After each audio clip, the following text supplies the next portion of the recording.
This egg collecting robot is a really bad idea since it will make your hens stop laying eggs, and I would guess most farmers don't really want that. Now, at first I loved the idea of a robot collecting eggs, but since I don't have much clue about egg farming, I asked my friend, who just so happens to be a commercial egg farmer, about it. To my surprise, he told me that he would never ever use this robot because of two factors. The first one is that, lo and behold, commercial farmers don't need to collect eggs. But to understand this and why the robot can be harmful to the farm, we first need to know what a commercial egg farm looks like. So we all know cage farms. They make up the majority of the world's egg production, but the Poultrybot doesn't work with cages. Next up, we have the cage-free barns. This is the type of farm my friend has. It's now growing in popularity and is where the robot should shine. But let's look at the layout for a bit. We have the ground with bedding, automatic feeding and water. Of course, it's not automatic in all cases, but it's a neat thing to have. And then we have the nest boxes. Now, guess where the hens lay eggs?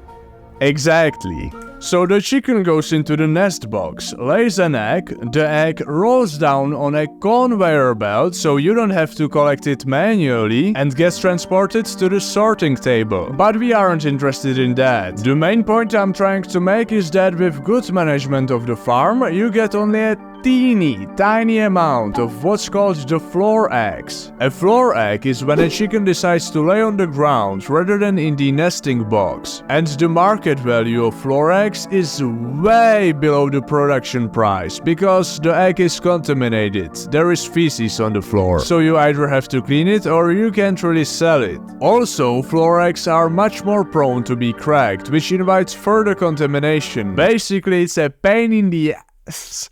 And most farmers just throw it away or feed it to the chicken. Now, the Poultrybot is designed not to collect the normal eggs, but the floor eggs. So, from my friend's view, the whole nature of this robot doesn't make sense. Since when you have a problem with floor eggs, it's 99% because of your farm management and how your nesting boxes are set up. So it's much more meaningful to fix your farm management and nesting boxes than to buy a robot that will collect worthless eggs. What the Poultrybot supporters are saying though is that it can save you time and consequently money when collecting the eggs for you. But you have to go through your chicken house every day anyway to check if you have mortality. And while doing that, you can grab the few eggs that are lying on the ground. For example, my friend has 8,000 birds and only 10 to 20 floor eggs per day, because he has good farm management. So buying the robot when your nesting boxes are trash is like eating painkillers when you have a broken leg.